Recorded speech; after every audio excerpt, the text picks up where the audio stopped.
How can we make the world better? By making ourselves better. The Dr. Joe Show explores how you can make positive personal change by using his groundbreaking and highly effective I Am approach to understand who we are and why we do what we do. Your small changes can have big effects. Join us now for the Dr. Joe Show with Mark Stiles of Stiles Law and your host, Dr. Joe Schrand. Hello, hello, hello. Here we are. It's the Dr. Joe Show on WATD 95.9. We are live right here at Broadcast House tonight, and we have some really special guests who are going to be at the Ming later singing karaoke, so giving you a heads up, you got 60 minutes to get there, folks. Yeah, you should definitely do it, Mark.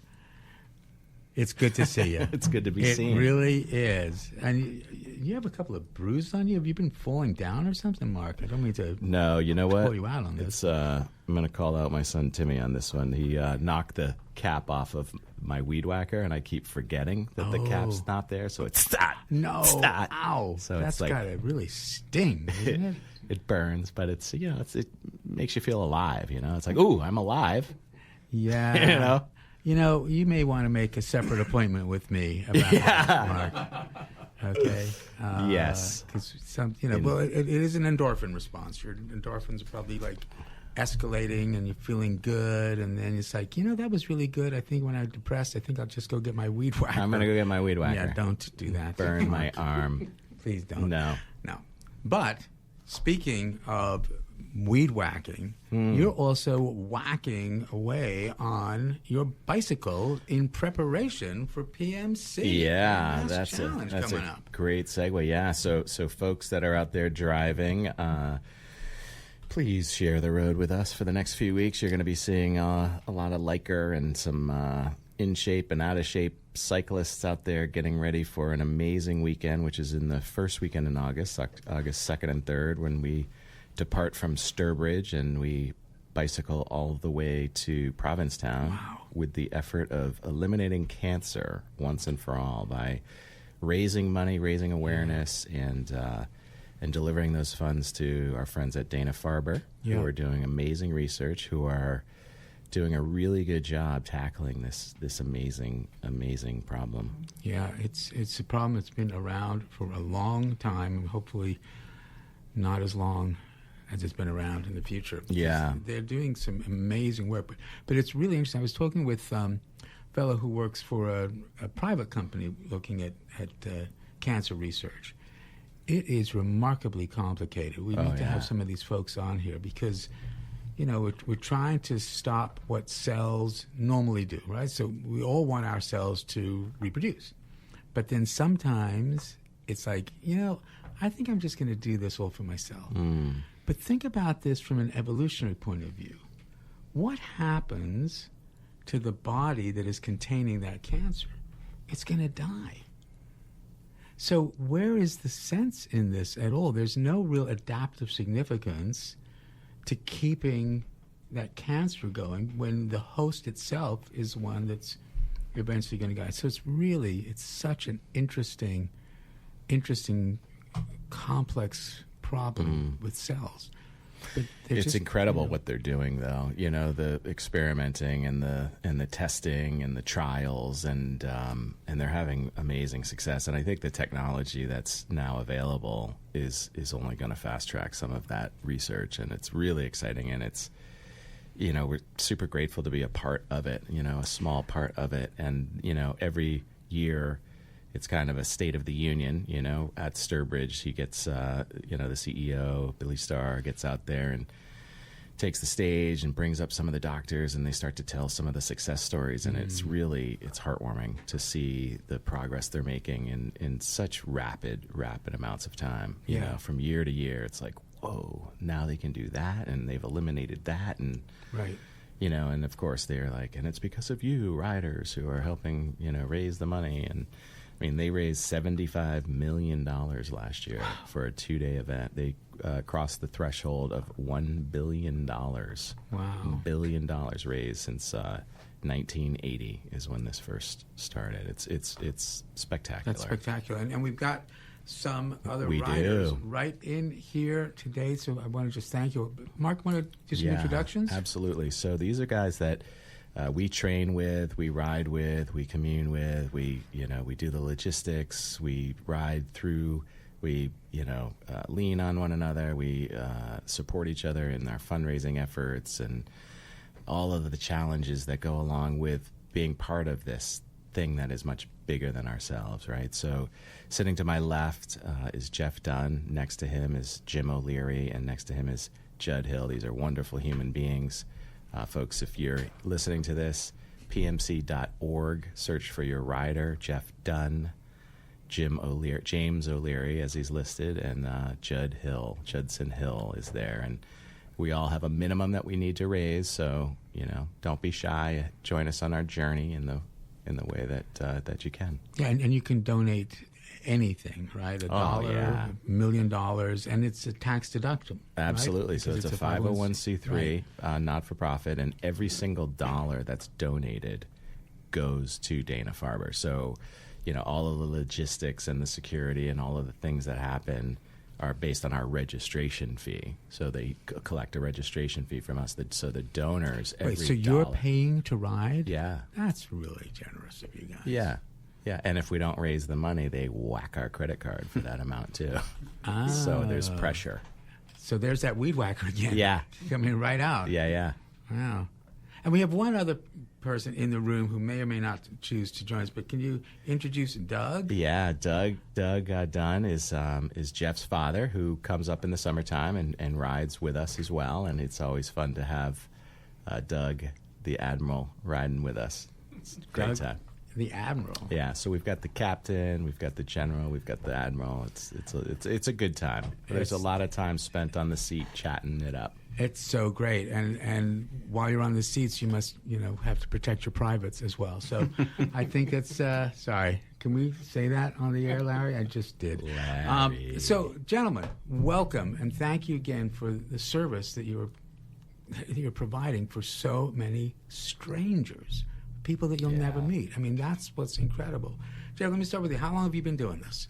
This is year 10 for me. Year 10. All right, Pretty big year. Yep. It's a big year. We'll just go around. Jim? Yeah, this is year 10 for me as well. Judd? My second year. Okay. Mark? How many years? This will be year 11 for me. I know way in the back there. Doug? I haven't ridden. Yeah, Doug hasn't ridden Doug's yet. a support person. A support person. But that's what we need the most, and that's what you're doing. Yep. So how did you guys find out about this? Let me start with you. How did you find out about Pan Mass?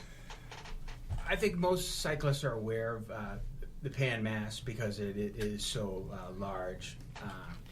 So certainly word of mouth, and then Jeff and I are friends and family friends. So following in his lead, I finally joined the cause, and am in it for the long haul now. Literally, how many miles is it? 190 over 2 days. Wow. I mean, that's a lot because you're moving your legs the entire time, more or less, right? Yeah. Yep. You have rest area breaks, every 35 miles, 40 miles, so you can break it down. And there are different routes. We're riding the traditional route, 2-day route from Sturbridge to P-Town. Was that a pun, though, that you can break it down, or is it just I'm getting out of gear here? Sorry, I'll stop. So yeah, I'm trying really hard not to fall into the pun mode. What do you think, Mark? I think it's impossible. Thank you. I appreciate that. It's so true. It really is. Are you going to join that pun competition this year? Come on, you got to do it one of these years. To it. You get that one? No, I missed it. You missed. I'm open to it. Yeah, good. no. I'm glad. Open. Yeah. I got it. I know you did. All right. I know. Jeff, how about you? How did you hear about this? Well, I used to. Oh, I still do. My family and I, we vacation every year. We rent a house in Truro, and every year we would just see the thousands of riders coming by. Thought that was kind of cool. And then I had Mark's son, Denny, in my class one year, and then another friend of ours, Rich Murphy, his son was in my class another year. And Rich, at that time, was very sick with cancer and not doing very well. Mm-hmm. And these guys had, Mark and some other guys had started riding the PMC for Rich. And I remember approaching Mark. It was in my class. It was parent-teacher conference. And Really? Yeah. I said, "Oh, by the way," I gave him all the good stuff about Denny. No, we skipped that part. Oh, did we? Yeah. And I just asked we just him went about. right into I heard PMS. you do the PMC. I've been wanting to get into it, and he was, Mr. Community that he is. He invited me in and just jumped on board, and I've been doing it ever since. Yeah. 10 years. Wow. In fairness, this guy turned the education light on in my son. He's an amazing educator. So he did do the parent-teacher conference before. It was more of an by the way as we were walking out the door. So I don't want to. Well, I'm delighted. And by the way, we probably should, by the way, take a little commercial break and hear from our, by the way, sponsors who are supporting so many things. Larry, let's take a break. We'll be right back with the Dr. Joe Show. Hey, folks, thank you for listening to the Dr. Joe Show. We've been investigating whether or not we want to bring sponsors into our podcast. What are your thoughts? Do you know somebody who might be a good partner with the Dr. Joe Show, who may want to align their product or service with the Dr. Joe Show? Think about it. You know that it just annoys people when you just keep waiting and waiting and waiting. Do you think so? I don't know. I'm just looking at Larry's face. It's like, I have no idea. I personally love the music because I wrote it. And I think most people do. I do too. Sorry, go on. So we're back with the Dr. Joe Show, and we're here with some amazing people doing amazing things. Yes, amazing.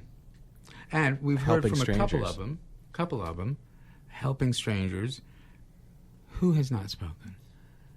Jim. Yeah, So I did it the first time in 2001, and I think at that point in time, to me it was more of a physical challenge than a cause. I thought, I wonder if I can complete this. And it was just such a great time, the atmosphere and the whole experience.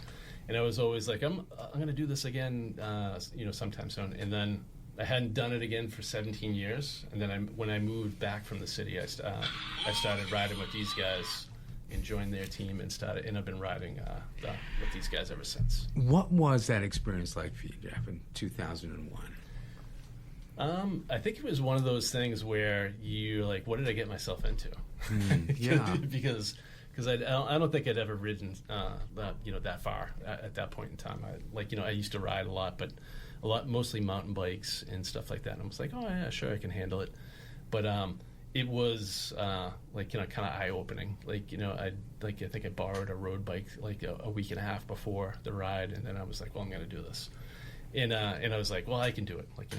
It's just a challenge. But I think the thing that was really cool was, I've said this all the time, is that one of the things that makes the event is the crowd participation. It's just it just really keeps you going. You know what I mean? There are times when you're tired, and they really give you motivation to keep on riding and make it to the end. So it's because they're cheering, but what is it about that is motivating? You know what I mean?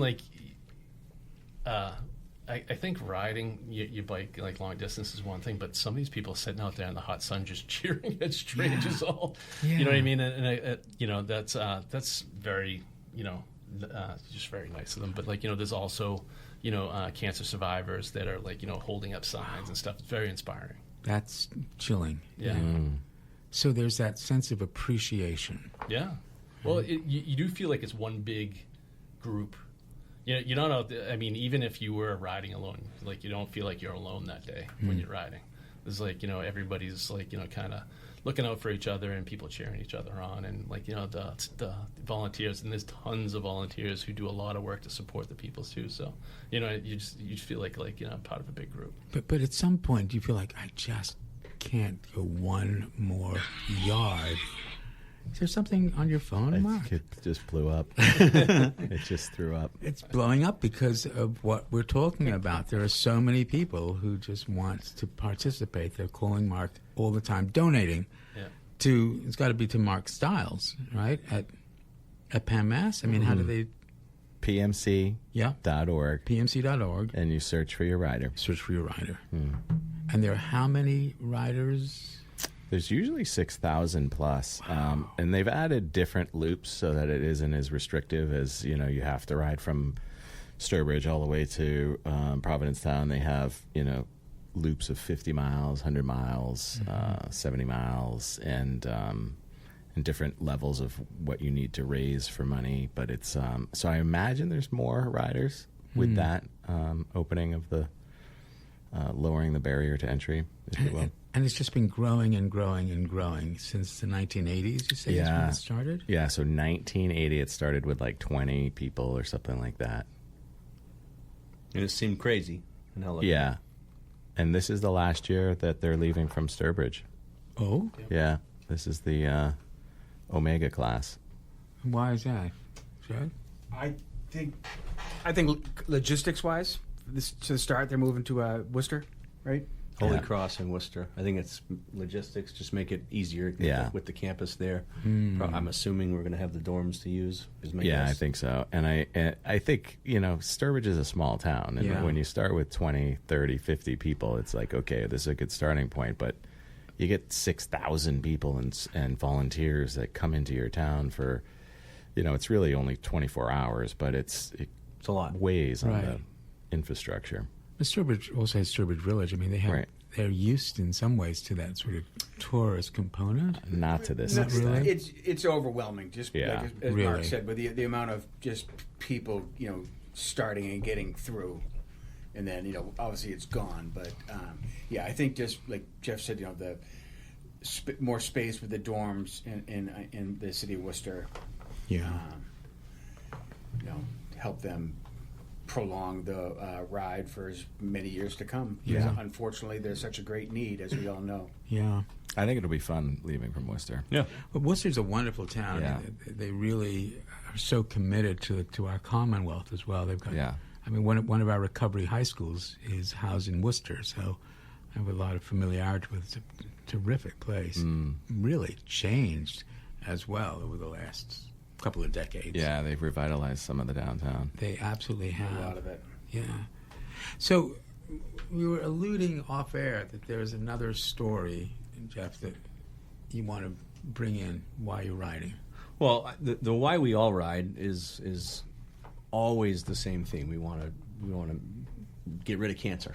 We want to raise money to have researchers do what they need to do and minimize this terrible situation that people have to go through. For me, I've had years where I, might have heard of a friend that has cancer. And in the last week and just most recent, I've just had so many experiences of people that I know. So just here in Marshfield, I'm an administrator in town. A dad with 3 kids passed away this week. He had 3 young kids. A good friend of mine, Tim Yule, we're great friends with the Yule family. Everyone in town knows Tim and his 3 kids and his wife Rebecca, and the whole town is already rallying around him. But he got this terrible diagnosis out of the blue last week. Wow.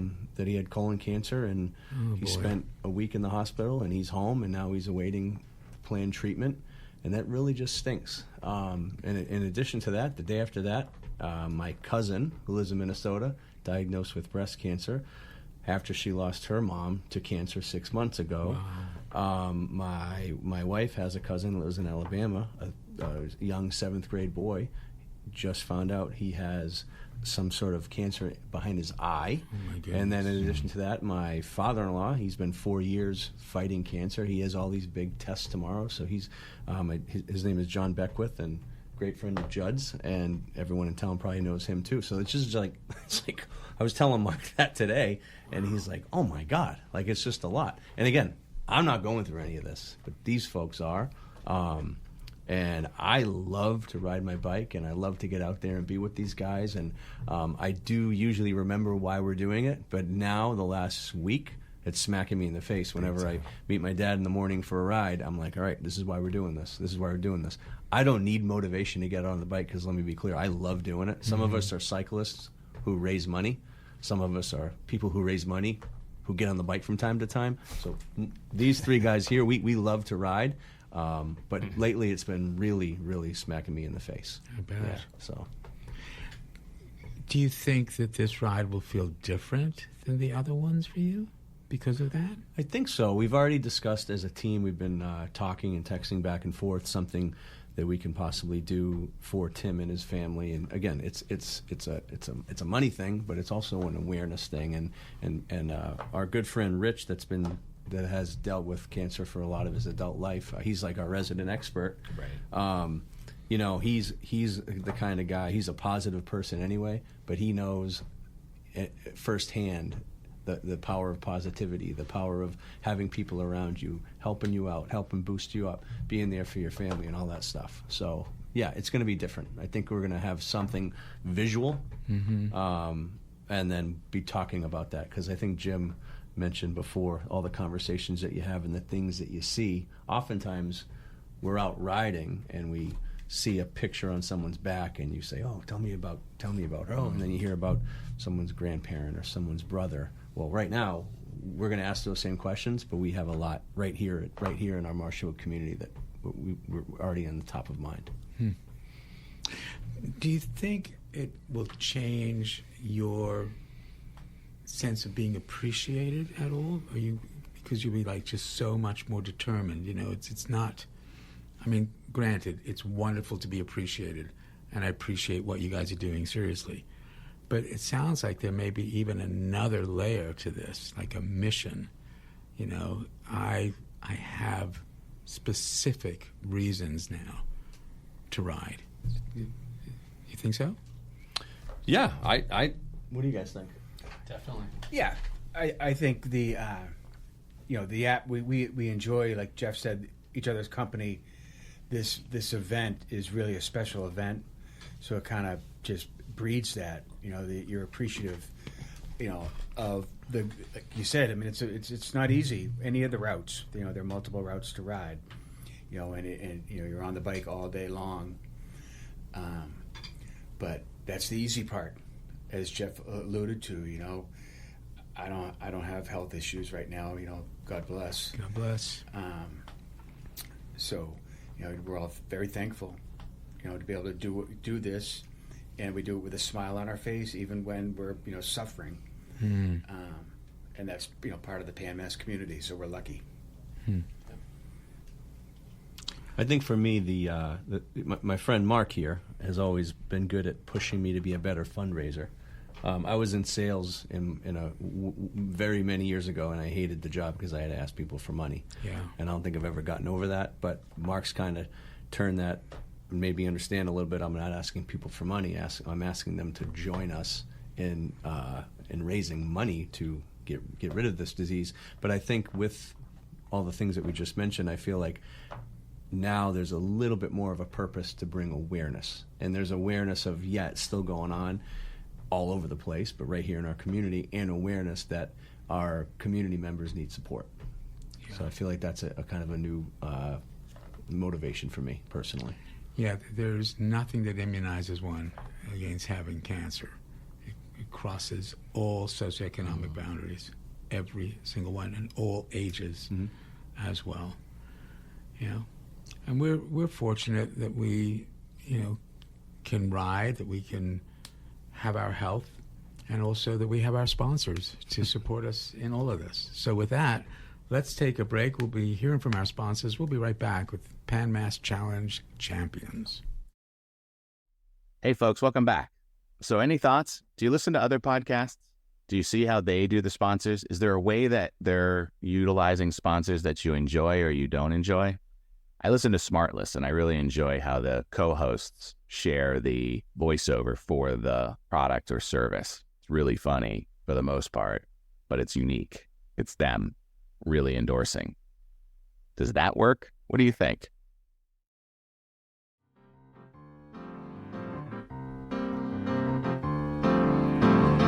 And we're back with the Dr. Joe Show right here on WATD 95.9, talking about the PANMAS Challenge. And you've been doing it for a while, right, Mark? Yes, sir. And the experience is still as amazing.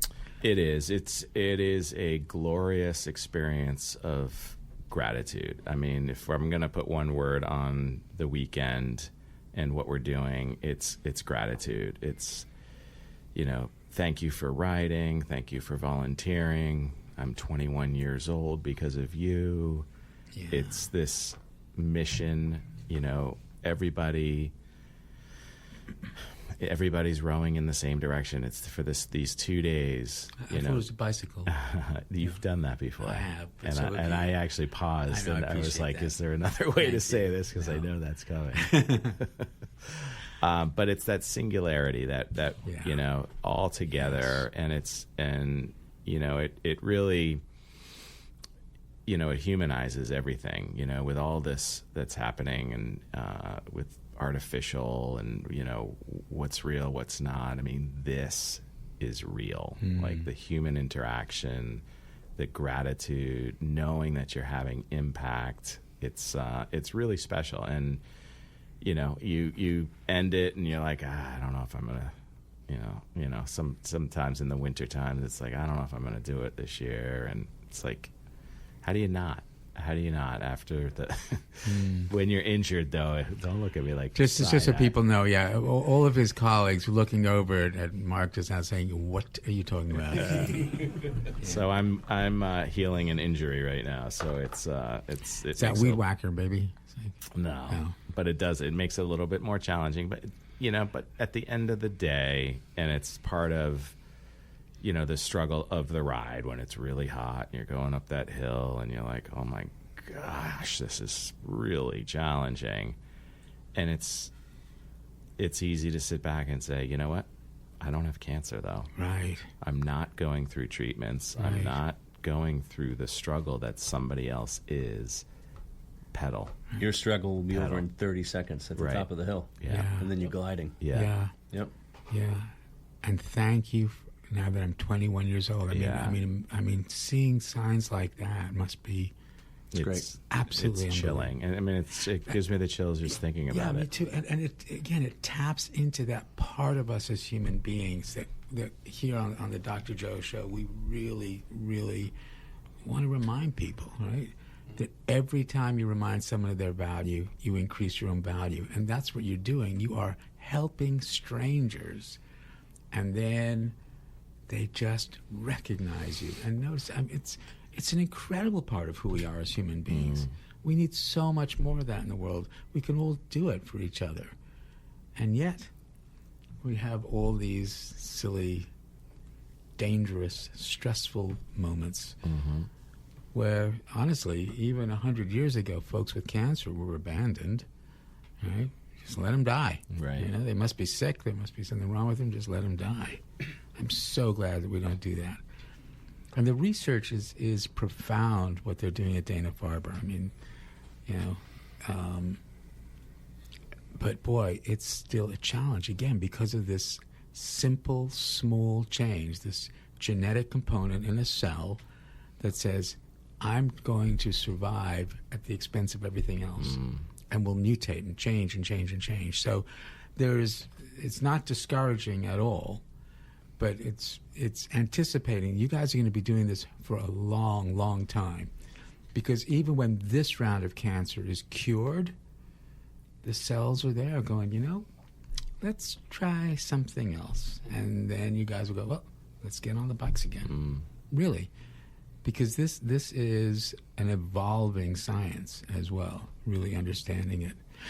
Do they have, like, other people there who educate folks about the actual process of cancer, or that's really a separate component to this? This is really folks saying, we want to help without really knowing, obviously, about what's going on with cancer, because there are how many thousands of people are riding.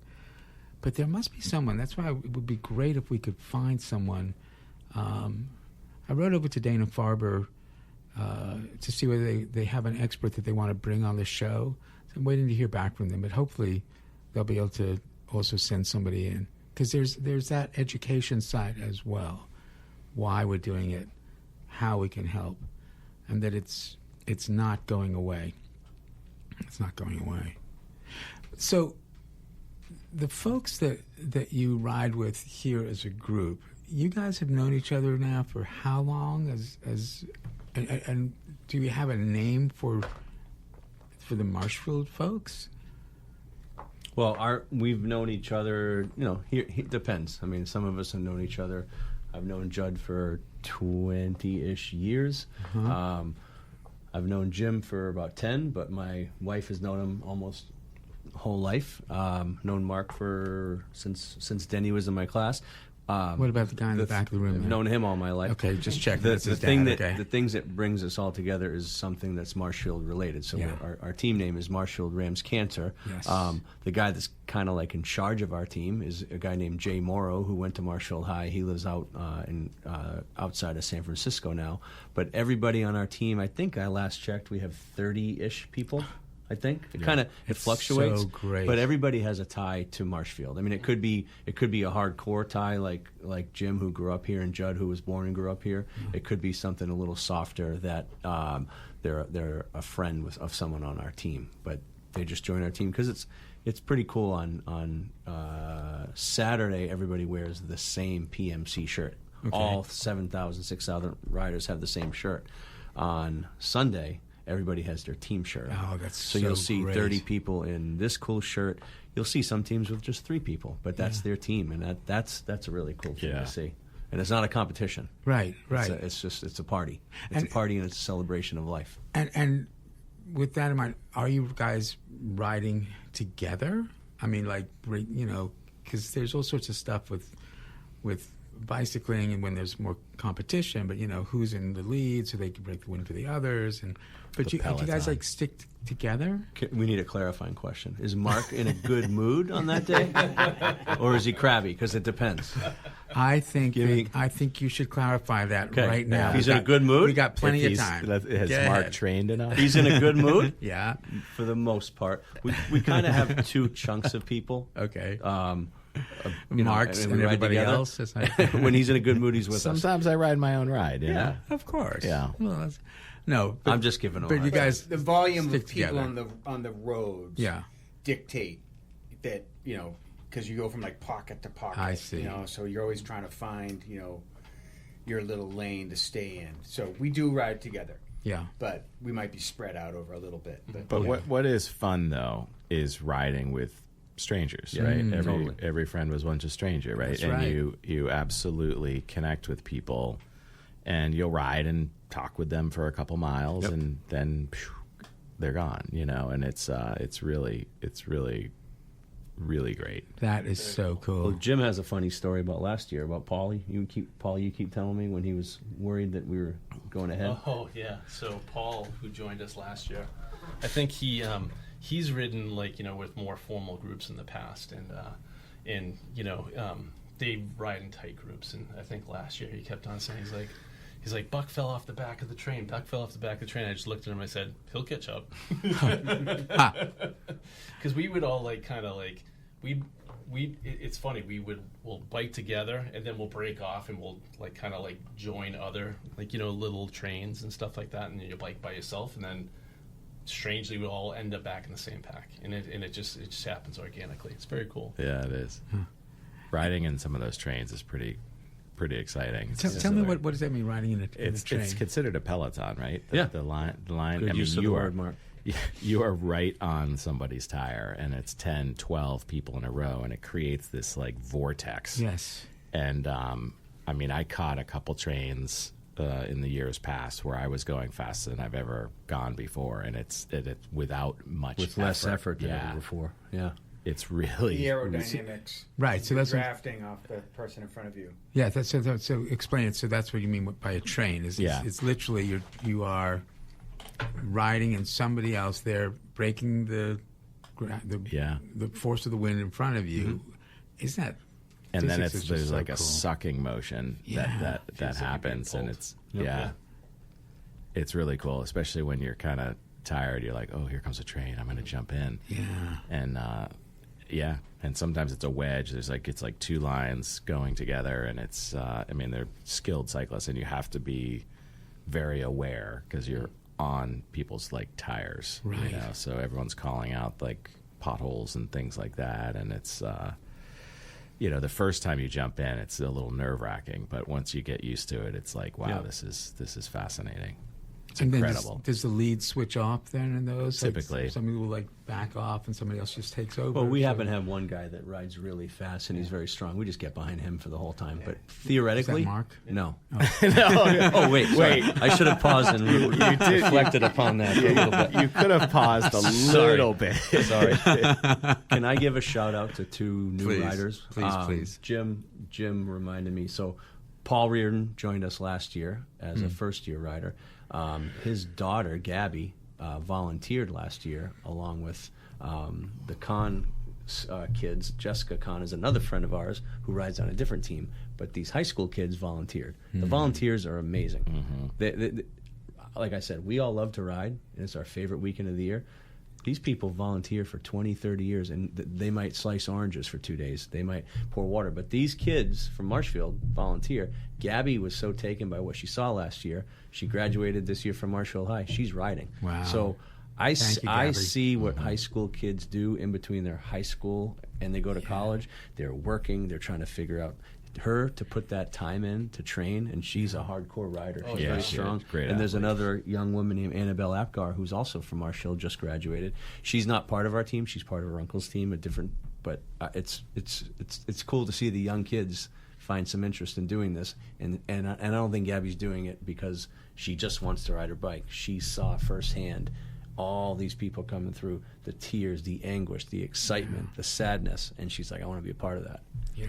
So It's kind of like, hard to walk away from it once you've experienced it. It's like kind of like almost like a little bit of a high, you know what I mean, for a whole weekend. a lot of a high. Yeah. A lot, yeah. I mean, it's a purpose. Yes. Again, helping strangers, it's remarkable, And again, with the I am approach, those small changes can have big effects. You control no one, you influence everyone, you get to choose. And I truly, truly appreciate the choices that you're making and the kind of influence that you're having on people.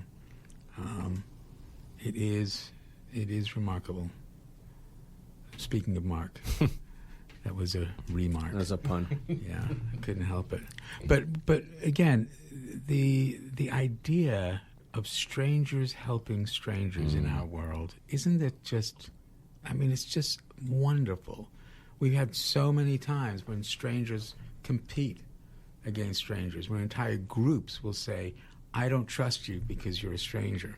And that is completely opposite of what's happening with what you guys are doing with PMC, and I truly appreciate that.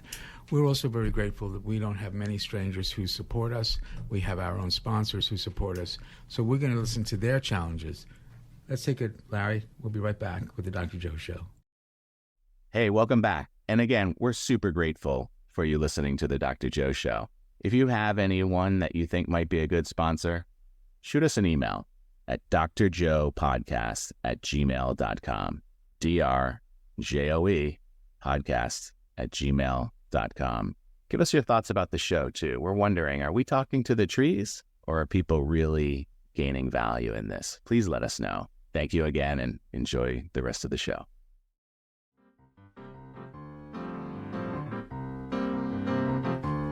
Mark is in the corner, but we are back. Mark. There he is. We're back with the Dr. Joe Show, and we have another guest here who has decided to chat, and I so appreciate it. Doug, tell us what's going on, a little bit about yourself and why you wanted to come in. Because off air, it seemed there was some real important stuff you were talking about. Well, Jeff started talking about how young kids got inspired, and so did I at age 67. I had a heart condition, and I had an operation, and it changed my life. I couldn't have ridden a bike. And I see these guys. My wife and I would go out to the rest area and watch all the people come through. It's absolutely amazing just to see how all the riders come through and it was really moving to me. Yeah. So I started riding. I always thought when I started someday I'd ride with them, but I don't think I can make it. I try to do my age every year, and I got to do that yet. I'm 77 now, but before the end of the year, I'll get 77 miles in. Wow. But I think you know, it's changed my life. I know that I'm going to live a lot longer because of all the exercise I'm getting because of this. And I think anybody that's out there, you know, it really is inspiring to see all these people. It really is. Yeah, I appreciate that. You got a little teary, though, and as a psychiatrist, I can't help noticing that. So what are the tears for, Doug? I don't know. I think it runs in the family. Yeah. I just have a difficult time when I feel strongly about something, expressing that. Well, it's powerful. Did you want to chime in on this? Well, I remember my dad being in Truro with us one time and watching, and then once we started riding, he and my mom would meet us at one of the rest stops. That's what he's talking about. In Franklin one time. I forget, there was another one, maybe Dighton, Rehoboth or something like that. But when he was like, I think I'm going to start riding, I didn't roll my eyes. I was like, really? Like now? And man, it's taken off. So he lives in Florida, and he rides 30 or so miles 3 days a week with a bunch of people, and he's sometimes the old guy, and then sometimes he's the young guy by 10 years. Wow. And when I go down there and visit them, he keeps a bike just in case I come, you know, for 2 days a year, just so I can ride it with he and his friends. And what it does for people to get out on their bikes and build community here in Marshfield or on August 2nd and 3rd at the PMC or down in Florida, it's just wonderful. Yeah. So I think that him hearing me say about the young kids being inspired, it's not the young kids watch the older people, and it's everybody. Yeah. And that's pretty cool. It is inspiring. I was glad to hear that you're not like riding your bike up from Florida, though. That's I've asked him about it. A bit more than 30 miles. But you know, hey, when I first started riding in Florida, there was this lady my age, so she was probably 70 at the time. She was telling me about riding, starting in Washington State, and riding with her husband was a what is it called? Videographer? Videographer. Anyway, and he was doing it for a Boy Scouts, and she rode with him all the way from the East Coast, or from the West Coast to the East Coast. Wow, that's incredible! It is, isn't it? It's inspiring. Yeah, it's inspiring. One of my good friends, Andreas Martin, is also a bicyclist, and he has also been riding bicycles for the child psychiatry, and same experience. This sense of belonging, of community, of giving, of being appreciated. And then Mark and I, we've spoken about the guilt that some people feel when they feel that they're receiving gratitude. You guys experience that at all? It's like, wait, this is feeling way too good for me to do this. Or are you okay with it? I think I'm okay with it. I mean, you know, we're doing, you know, the ride or just riding for pleasure, you know, and we're already getting, you know, self-confidence. We're getting, you know, being proud of one another, you know, out of it already. So I don't think there's, you know, any type of guilt associated whatsoever, you know, and you know, just being able to, you know, be part of this community is special. Yeah. I think that you know, I'm okay with it, but I would say is like, you know, the people who deserve the gratitude are the most are the people who donate money, sponsor you, the sponsors of the event, and the volunteers. You know, it is difficult, but we get to do the fun part, riding. Like, you know, the 2 days. They do a lot of work, and people give you, like, you know, give you money to, like, you know, to sponsor you and sponsor your ride, and it's very cool too, because, like, you know, you think that someone's doing something just to help you out, and then they'll confide in you. They're like, oh yeah, I had a family member, and, you know, this means a lot. Yeah. So it's pretty cool. It's so. Once again, let's just be sure our listeners know how to donate money. Do you want to just give us again? We'll do it a couple more times. How do they get to the site? How do they donate? Do they have to have a specific person?